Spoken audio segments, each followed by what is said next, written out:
let's start this off. Who are you? Hi, I'm Tyler Crowley, an entrepreneur, event producer, and while I'm not doing those, I consult governments on building up their startup communities. Yeah, and now you're at the Stockholm Business Region. And what's the role of Stockholm Business Region? Stockholm Business Region is all about, I think directly adding more tax revenue to the city of Stockholm, and in ways that benefit the city, and just growing business in general, investment from outside, bringing in people who can create a bigger, more vibrant economy here in town.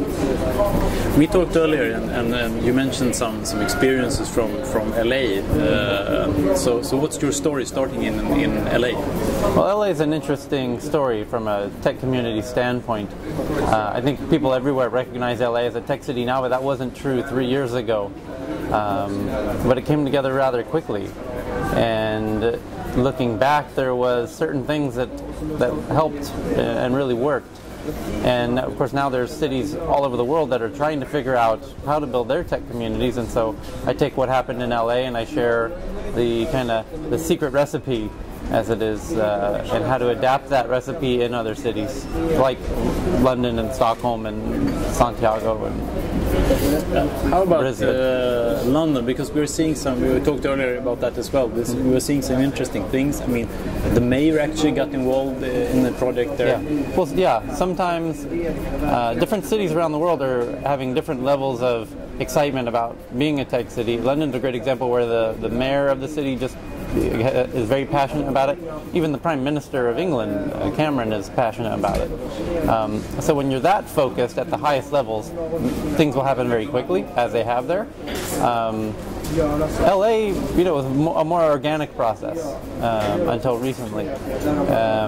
Down in Australia, they're very committed at the government level. Here, it's a healthy mix of organic and support from government interests. So, why do you think that cities are picking up on this and making this an important goal? For tax reasons, because I think cities realize, the revenue of the future is going to come through tech companies, essentially, because a lot of other industries are dying.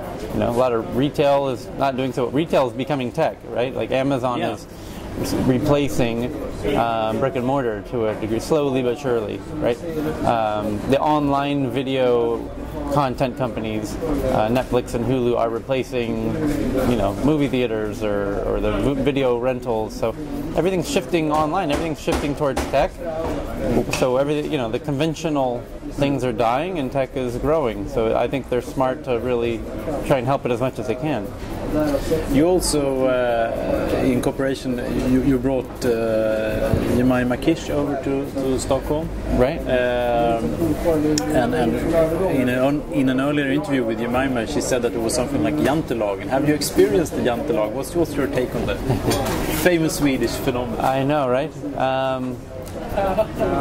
Gosh, it's a great question. It's a tough one. It is a tough one.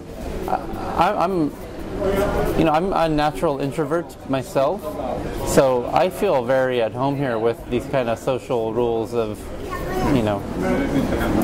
just keeping your head down and, although I was born and raised in America, so I do have this natural ability to market myself, maybe.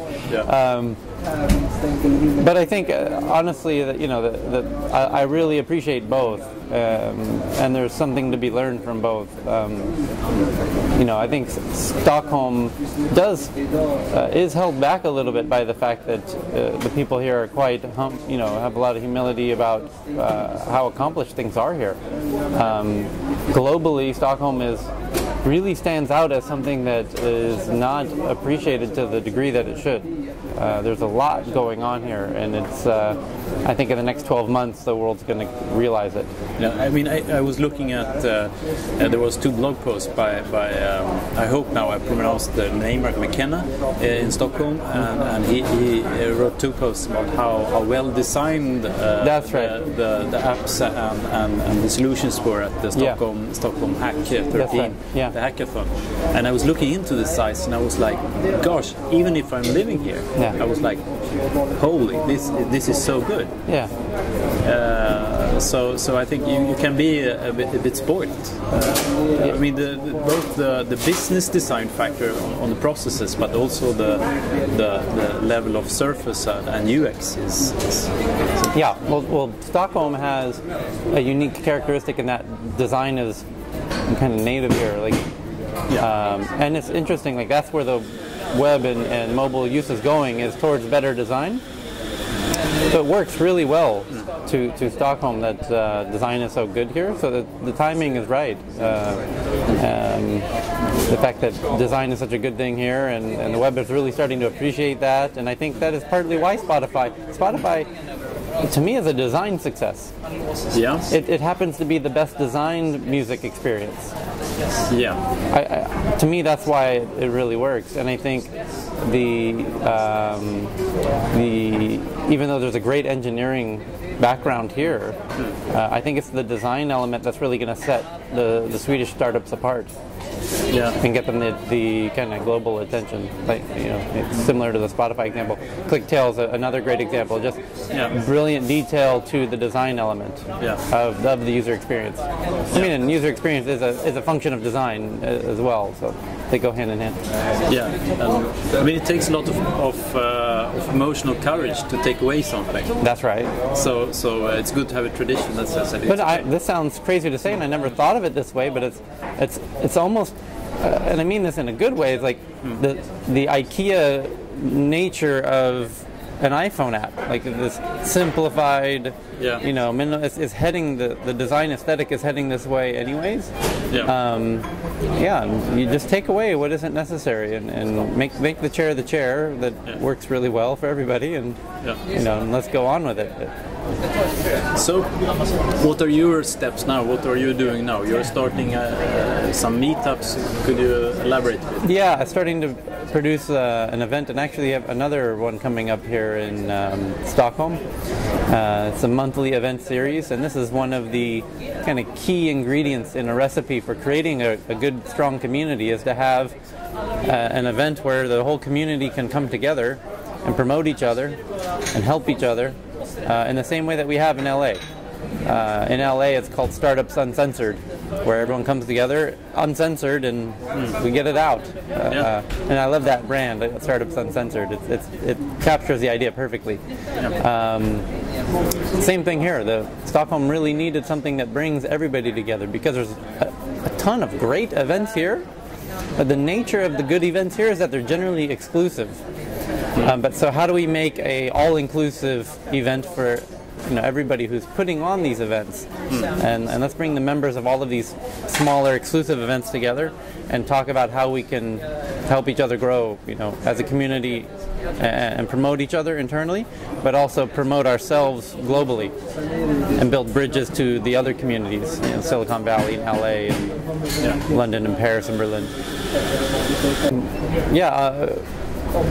How to get in contact with me? I think Twitter is the best way for me. My Twitter handle is Steep Decline. And I'm not so verbose on there. You know, you can follow me on there. I won't fill your Twitter feed. So. Okay, but why Steep Decline? I'm a bit curious, because I saw it and then I saw, why Steep Decline? There's no good answer for that. You know. It's just a mystery. Yeah. Okay. Good. So now the 3 game change questions. Why are you passionate about startups?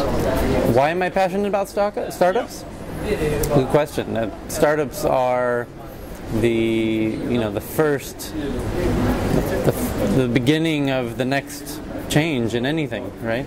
Startups are where the passionate people are that are trying to make a change, and they have, you know, the people that work at startups have that fire in their eye about changing the world in some way, and I like being around people that, you know, are possessed with a vision to do something, you know, that's never been done before.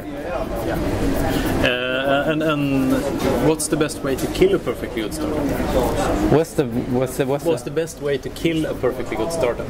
The best way to kill a perfectly good startup, I think, hire an asshole on the team. You know, that's the fastest way you can do it.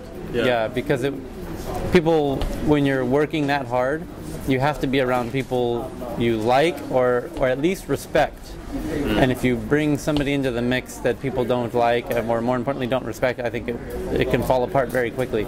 Because really smart people can go work somewhere else on something else. Yeah. Or compromising principles around what it is people are passionate about. You know, people can get passionate around a particular idea, but if you kind of pivot too many times around this, it's hard to regain passion for this new vision. So you have to be mindful of that also, I think. So why is it game-changing to work with you? I'm particularly interested in, we're in an interesting phase right now, globally, in the, you know, cities becoming aware of the importance of tech communities. And I think in 20 years, the world will be very different. There'll be these very, you know, defined tech communities. The cities that we're passionate about it now are going to really benefit from it in 10 years, 20 years.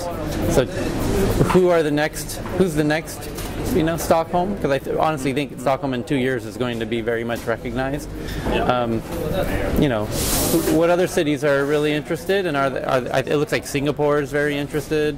They're getting places in the United Arab Emirates are starting to express some interest. So you know, it's going to be really interesting to see where the geeks come together. Hollywood is being built right now, but it's being built in 10 different cities at the same time. That's a good analogy. Yeah. So it's who's it going to be exactly, right? Yeah. That to me is really interesting. And I mean, it ought to be also.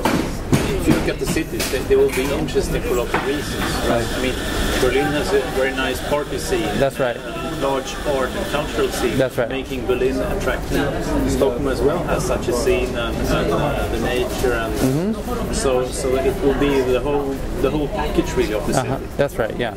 Yeah. Each market has its own flavor, its own approach, and you know, LA is really about media and content because of its proximity to Hollywood and the record labels and everything. Yeah. And Stockholm just has an awesome design and mobile heritage, partly because of those run very deep here with Ericsson, you know, kind of feeding that mobile DNA.